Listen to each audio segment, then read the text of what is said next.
তৌহিদ আফ্রিদির বউ প্রেগনেন্ট, এর জন্য দেখে অনেকে আবেগ ঘন পোস্ট দিতেছে, মায়া কান্না কাঁদতেছে। আমার টিকটক ভিডিওটার ভিতরে অসংখ্য বাজে কমেন্ট আসছে। তাদেরকে আমি বলতে চাই, আপনারা কি জানেন এই তৌহিদ আফ্রিদির জন্য হাজারো বোনের প্রেগনেন্ট অবস্থায় বাচ্চা নষ্ট হয়েছে? আপনারা কি জানেন এই তৌহিদ আফ্রিদি কী করতো?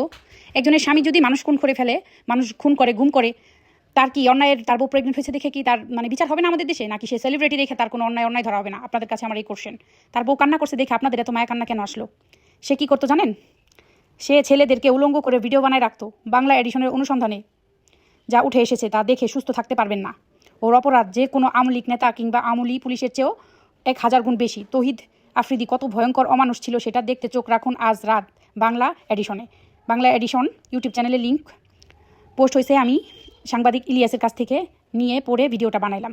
ও কত বড় অমানুষ তা দেখে আসুন। মানুষ আসলে সেলিব্রিটি হয়ে যায়, উপরে সিম্প্যাথি দেখায়, ভিডিও বানায় ছাড়লেই আমরা একেবারে গদগদ হয়ে যাই।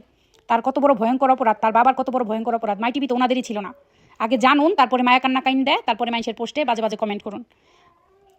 ভিডিও বানাই অবশ্যই কিছু না জেনে না বুঝে ভিডিওটা বানাই না, একটু জানি তারপরে ভিডিওটা বানানোর জন্য সাহস রাখি। আর সত্য বলতে এখন আর কেউই ভয় পায় না, কারণ সেই এখন আর 15 বছরের মতো মানুষ জিম্মি হয়ে রয় নাই। তো আগে খোঁজ নেবেন আপুরা ভাইয়ারা, এরপরে ইমোশনাল কান্না কানবেন। আসলে বাংলাদেশটা হয়ে গেছে ইমোশনাল ড্রামা। যে ইমোশনাল দেখাইতে পারে তারই সাপোর্ট করে সবাই। আগে বুঝতে হবে মানুষের উপরে কত নির্যাতন যে এরম বাবা ছেলে মিলে করছে। বাবার অপরাধের থেকেও ছেলের অপরাধ 1000 গুণ বেশি।